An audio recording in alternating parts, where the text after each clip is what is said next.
While I was working on my utility widget, I discovered that I couldn't use breakpoints. I was having a lot of difficulty debugging as I was trying to add features onto my mass rename utility widget.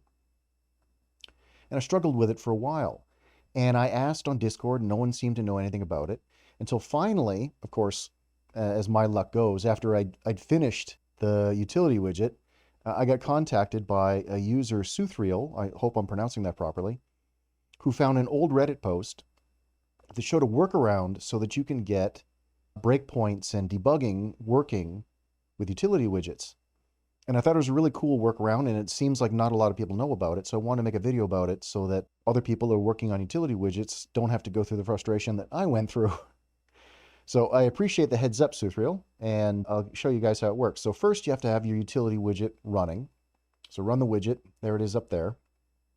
And then you open it up and you select, this is an old session that still hasn't cleared out, but this is the new session that's running right now. So you select that.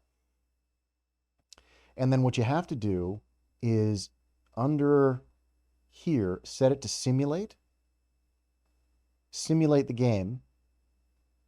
And we'll go into our graph and then pull this out, undock it so that it's a free floating window.